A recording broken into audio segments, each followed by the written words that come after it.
जय हिंद साथियों, स्वागत है आप सभी का आपके अपने YouTube channel target with Ajit में। तो साथियों, आज की इस क्लास में हम डिस्कस करने वाले हैं 9 सितंबर के उन सभी महत्वपूर्ण करंट अफेयर्स के बारे में जो कि आप सभी की आने वाली परीक्षाओं के लिए मोस्ट इंपॉर्टेंट हो जाती हैं। तो वीडियो को इन तक जरूर देखिएगा क्योंकि दिए गए सभी क्वेश्चंस एग्जाम ओरिएंटेड और सिलेक्टिव हैं। तो आइए देखते हैं।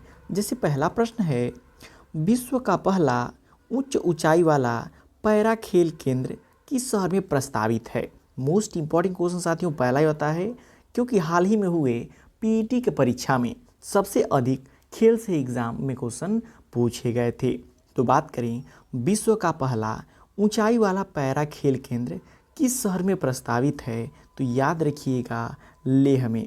कहाँ प्रस्तावित है? लेह में प्रस्तावित है। यदि इसके बारे में थोड़ा डिटेल में समझें तो लेह में लद्दाख स्वायत्त पर्वतीय विकास परिषद और आदित्य मेहता फाउंडेशन मिलकर दुनिया का पहला उच्च ऊंचाई पैरा स्पोर्ट्स सेंटर स्थापित कर रहे हैं। तो साथियों, यह दुनिया का पहला है, इसलिए काफ़ी इम्पोर्टेंट हो जाता है। नेक्स्ट क्वेश्चन है, हाल ही में भारत ने अपनी चौथी परमाणु संचालित बैलिस्टिक मिसाइल पनडुब्बी का प्रक्षेपण कहाँ पर किया है। तो ये भी क्वेश्चन साथियों मोस्ट इंपॉर्टेंट होता है क्योंकि हाल ही में आयोजित पीईटी के एग्ज़ाम में पनडुब्बी से एक क्वेश्चन पूछा था और जिन भी साथियों ने हमारी पूरी क्लास को किया था उनमें जो कि ये क्वेश्चन हमने कराया था और उन्होंने किया है, कमेंट करके बता भी रहे हैं। तो साथियों, हम सिर्फ उन्हीं क्वेश्चंस को कराते हैं जो कि एग्ज़ाम में आने वाले होते हैं और इस बार पीईटी के एग्ज़ाम में करंट अफेयर अच्छे लेवल का पूछा गया था। जिन भी साथियों ने अच्छे से क्लास किया था सिर्फ उन्हीं लोगों ने सही आंसर कर पाया है। तो बात करें, हाल ही में भारत ने अपनी चौथी परमाणु संचालित बैलिस्टिक मिसाइल पनडुब्बी का प्रक्षेपण कहाँ पे किया है, तो याद रखिएगा विशाखापत्तनम में किया है। कहाँ पे किया है? विशाखापत्तनम में किया है। नेक्स्ट क्वेश्चन है, हाल ही में कोणार्क चक्र की बलुआ पत्थर प्रकृतियाँ कहाँ पर स्थापित की गई हैं। बात करें साथियों, हाल ही में कोणार्क चक्र की बलुआ पत्थर प्रकृतियाँ कहाँ पे स्थापित की गई हैं, तो याद रखिएगा राष्ट्रपति भवन में। कहाँ पे स्थापित की गई हैं? राष्ट्रपति भवन में स्थापित की गई हैं। यदि थोड़ा डिटेल में समझें तो राष्ट्रपति भवन, सांस्कृतिक केंद्र और अमृत उद्यान में कोणार्क चक्र की 4 बलुआ पत्थर प्रकृतियाँ स्थापित की गई हैं। तो देखिए, अमृत गार्डन जो वर्तमान समय में है उसका पहले मुगल गार्डन नाम था। तो ये भी याद रखिएगा, जीएस में पूछा सकता है कि वर्तमान में अमृत उद्यान का नाम पहले क्या था, तो क्या था? मुगल उद्यान था। और नेक्स्ट इम्पॉर्टेंट पॉइंट है, ओडिशा का कोणार्क सूर्य मंदिर जो यूनेस्को विश्व धरोहर स्थल है, मंदिर वास्तुकला की उत्कृष्ट परंपरा का प्रतीक माना जाता है। तो साथियों, जितने भी हम पॉइंट लेकर के आते हैं वो भी एग्ज़ाम्स के लिए इम्पॉर्टेंट होते हैं, तो पॉइंट्स को भी आप नोट करते जाइएगा। नेक्स्ट क्वेश्चन है, हाल ही में जितेंद्र पाल सिंह को किस देश में भारत का नया राजदूत नियुक्त किया गया है।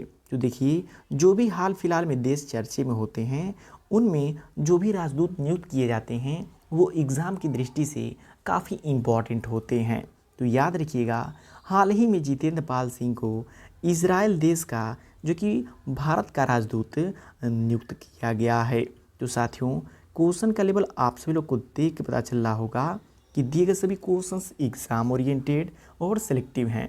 तो वीडियो की क्वालिटी कंटेंट आप सभी लोग को पसंद आ रहा हो तो प्लीज़ वीडियो को लाइक और शेयर करके चैनल को सब्सक्राइब जरूर कर लीजिएगा। और साथियों, यदि आप इसके पीडीएफ नोट्स चाहते हैं तो नीचे डिस्क्रिप्शन बॉक्स में टेलीग्राम चैनल का लिंक दिया गया है, जहां पर जा करके आप ज्वाइन करके इसे फ्री में पा सकते हैं। वहां पे डेली क्विज भी फ्री में कराई जाती हैं। तो नेक्स्ट क्वेश्चन है, निम्न में से भौगोलिक संकेतक जीआई टैग प्राप्त करने वाला घरचोला हस्तशिल्प किस राज्य का है। काफ़ी इम्पोर्टेंट है कि हाल ही में जीआई टैग प्राप्त करने वाला घरचोला हस्तशिल्प किस राज्य का है, तो याद रखिएगा गुजरात राज्य का है। किस राज्य का है? गुजरात राज्य का है। तो बात करें साथियों, गुजरात का प्रसिद्ध हस्तशिल्प घरचोला भौगोलिक सांकेतिक टैग प्राप्त कर चुका है, जिससे राज्य में जीआई टैग की संख्या 27 हो गई है। यदि एग्जाम में क्वेश्चन आए गुजरात राज्य में जीआई टैग कितने हैं, तो 27 हैं। उसके अतिरिक्त साथियों, यदि गुजरात के राज्य के बारे में थोड़ा डिटेल में समझ लें तो राजधानी गांधीनगर हो जाती है। वर्तमान समय मुख्यमंत्री की बात करें तो भूपेंद्र भाई रजनीकांत पटेल जी हैं। वर्तमान राज्यपाल की बात करें तो आचार्य देवव्रत वर्तमान में राज्यपाल हैं। और नेक्स्ट इम्पॉर्टेंट पॉइंट है गिर वन राष्ट्रीय उद्यान। यह दुनिया में एशियाई शेरों का एकमात्र प्राकृतिक आवास है। तो कई बार जीके में क्वेश्चन पूछा जाता है गिर वन राष्ट्रीय उद्यान किस राज्य में स्थित है, तो याद रखिएगा गुजरात राज्य में स्थित है। और नेक्स्ट इम्पॉर्टेंट पॉइंट की बात करें तो statue of unity Sardar Vallabh भाई पटेल की यह विश्व की सबसे ऊंची प्रतिमा, जिसकी लंबाई कितना है 182 मीटर और नर्मदा जिले के केवड़िया में स्थित है। तो ये सभी पॉइंट आपके जीके जीएस में पूछे जाते हैं, तो इन सभी पॉइंट्स को भी याद रखिएगा। नेक्स्ट क्वेश्चन है बनरघट्टा नेशनल पार्क किस राज्य में स्थित है, तो याद रखिएगा कर्नाटक राज्य में स्थित है। और हाल ही में हुए पीईटी के एग्ज़ाम में जो कि नेशनल पार्क से 2 क्वेश्चन पूछे गए थे, और हमने पीछे भी जितने करंट अफेयर कराए हैं उनमें जो भी चर्चित जो कि नेशनल पार्क थे उनसे क्वेश्चन कराए थे, और उनमें से एक क्वेश्चन आया हुआ था। तो आइए साथियों कर्नाटक राज्य के बारे में थोड़ा डिटेल में समझ लेते हैं। तो वर्तमान समय राजधानी क्या है, बंगलुरु। वर्तमान समय वहाँ के मुख्यमंत्री कौन हैं, तो सिद्धारमैया मुख्यमंत्री हैं। राज्यपाल कौन हैं, थावरचंद गहलोत। लोकसभा की सीटों की बात करें तो टोटल लोकसभा की 28 सीटें हैं, जबकि राज्यसभा की बात करें तो टोटल 12 सीटें हैं। बात करें साथियों कुर्ग, और बहुत ही इम्पॉर्टेंट ये पॉइंट है, बार बार जो कि परीक्षाओं में पूछा जाता है कि भारत का स्कॉटलैंड किसे कहा जाता है। तो कुर्ग को भारत का स्कॉटलैंड कहा जाता है, जो कि कहाँ पे स्थित है, तो याद रखिएगा कहाँ पे स्थित है, कर्नाटक में स्थित है। और नेक्स्ट बात करें साथियों हब की, तो बेंगलुरु को भारत की सिलिकॉन वैली कहा जाता है। नेक्स्ट क्वेश्चन है डी इरिंग वन्यजीव अभ्यारण्य किस राज्य में स्थित है, तो काफ़ी इम्पोर्टेंट ये भी है, तो याद रखिएगा अरुणाचल प्रदेश राज्य में स्थित है। और साथियों पीईटी के एग्ज़ाम में अरुणाचल प्रदेश से एक क्वेश्चन पूछा गया था, जो कि भारत की सबसे ऊंची पर्वत चोटी थी, वो किस राज्य में स्थित है, तो अरुणाचल प्रदेश में ही स्थित है। यदि इसके बारे में थोड़ा डिटेल में समझें तो याद रखिएगा राजधानी हो जाती है ईटानगर। अरुणाचल प्रदेश की राजधानी क्या होती है, ईटानगर। मुख्यमंत्री की बात करें तो वर्तमान समय में पेमा खांडू वहाँ के मुख्यमंत्री हैं। राज्यपाल की बात करें तो कैवल्य त्रिविक्रम पाड़ाइक हैं। विधानसभा की सीटें 60 हैं, लोकसभा की 2 सीटें हैं और राज्यसभा की 1 सीटें हैं। तो अरुणाचल प्रदेश के बारे में जीके में ऐसे क्वेश्चन पूछे जाते हैं। नेक्स्ट क्वेश्चन है आर्थिक सर्वेक्षण के अनुसार 2025-26 में अनुमानित आर्थिक विकास दर क्या है। साथियों ये क्वेश्चन इकोनॉमिक्स में सबसे अधिक पूछे जा सकते हैं, क्योंकि जो भी नई जो कि आर्थिक विकास का लक्ष्य होता है या फिर अनुमान होता है वो एग्ज़ाम्स के लिए इम्पॉर्टेंट होते हैं। तो बात करें आर्थिक सर्वेक्षण के अनुसार 2025-26 में अनुमानित आर्थिक विकास दर क्या है, तो याद रखिएगा 6.3 से 6.8% हो जाता है। नेक्स्ट क्वेश्चन है 15वें अंतर्राष्ट्रीय विश्व फार्माकोपिया बैठक की मेज़बानी कौन सा शहर कर रहा है, तो याद रखिएगा नई दिल्ली कर रहा है। कौन सा शहर कर रहा है, नई दिल्ली कर रहा है। यदि नई दिल्ली के बारे में थोड़ा डिटेल में समझें तो भारत की राजधानी नई दिल्ली है। वर्तमान में मुख्यमंत्री कौन हैं, तो रेखा गुप्ता, जो कि फरवरी 2025 से दिल्ली के मुख्यमंत्री चुनी गई हैं। राज्यपाल की बात करें तो विनय कुमार सक्सेना जी हैं। लोकसभा की सीटें 7 हैं और राज्यसभा की सीटें 3 हैं दिल्ली में।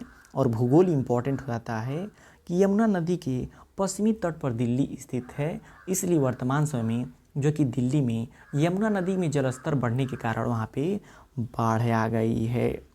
नेक्स्ट क्वेश्चन है, हाल ही में Himalayan high altitude atmospheric and climatic centre पहली बार कहाँ शुरू किया गया था?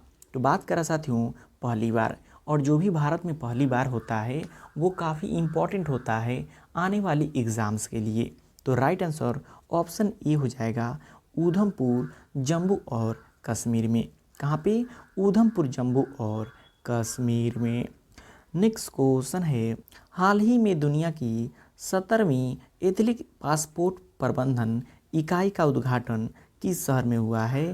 तो इसका भी राइट आंसर ऑप्शन ए हो जाएगा, नई दिल्ली में। तो डिटेल में यदि समझें तो केंद्रीय मंत्री डॉक्टर मनसुख मांडविया ने नई दिल्ली के राष्ट्रीय डोप परीक्षण प्रयोगशाला में दुनिया की 17वीं एथलीट पासपोर्ट प्रबंधन इकाई का उद्घाटन किया है। साथियों ये क्वेश्चन मोस्ट इम्पॉर्टेंट है, इसको आप नोट कर लीजिएगा। ओडिशा के किस संरक्षित क्षेत्र को भारत का 107वां राष्ट्रीय उद्यान घोषित किया गया है? तो याद रखिएगा सिमली पाल को। और ये क्वेश्चन साथियों मोस्ट इम्पॉर्टेंट है आने वाली किसी भी एग्जाम्स के लिए। नेक्स्ट क्वेश्चन है, हाल ही में किस राज्य सरकार ने क्रिएटर लैंड भारत का पहला ट्रांसमीडिया इंटरटेनमेंट सिटी लॉन्च किया है? तो ये भी साथियों भारत का पहला हो जाता है, इसलिए काफ़ी मोस्ट इम्पॉर्टेंट है, याद रखिएगा आंध्र प्रदेश। आंध्र प्रदेश राज्य सरकार ने क्रिएटर लैंड भारत का पहला ट्रांसमीडिया इंटरटेनमेंट सिटी लॉन्च किया है। इसके बारे में डिटेल में समझें तो इस प्रोजेक्ट में लगभग 10,000 करोड़ का निवेश किया जा रहा है और अगले 6 वर्षों में 25,000 प्रत्यक्ष रोजगार सृजित करने का लक्ष्य है। इसका उद्देश्य इम्पॉर्टेंट हो जाता है अमरावती को digital media gaming, artificial intelligence, content और वर्चुअल प्रोडक्शन का वैश्विक केंद्र बनाना इसका मुख्य उद्देश्य हो जाता है। लास्ट क्वेश्चन है साथियों, हाल ही में भारत के सबसे बड़े एरोस्पेस ग्रेड टाइटेनियम और सुपर एलॉय मटेरियल्स प्लांट का उद्घाटन कहाँ हुआ है? तो याद रखिएगा लखनऊ में हुआ है। कहाँ पे हुआ है? लखनऊ में हुआ है। यदि इसके बारे में थोड़ा डिटेल में समझें तो इसका उद्घाटन केंद्रीय रक्षा मंत्री और उत्तर प्रदेश के मुख्यमंत्री योगी आदित्यनाथ ने किया है। यह प्लांट पीटीसी इंडस्ट्रीज लिमिटेड की एक सहायक कंपनी एरोलाय टेक्नोलॉजी लिमिटेड द्वारा संचालित है। यह 50 एकड़ में फैला है और इसकी वार्षिक उत्पादन क्षमता 6,000 टन है, जो दुनिया का सबसे बड़ा सिंगल साइट टाइटेनियम रीमोल्टिंग प्लांट बनाता है। तो ये पॉइंट भी काफ़ी इम्पोर्टेंट है, याद रखिएगा। तो साथियों ये रहे 9 सितंबर के भी सभी महत्वपूर्ण करंट अफेयर जो कि आप सभी की आने वाली परीक्षाओं के लिए मोस्ट इम्पॉर्टेंट हो जाती हैं। तो वीडियो आपको कैसा लगा कमेंट करके फीडबैक जरूर दीजिएगा और वीडियो पसंद आए प्लीज़ वीडियो को लाइक और शेयर करके चैनल को सब्सक्राइब जरूर कर लीजिएगा।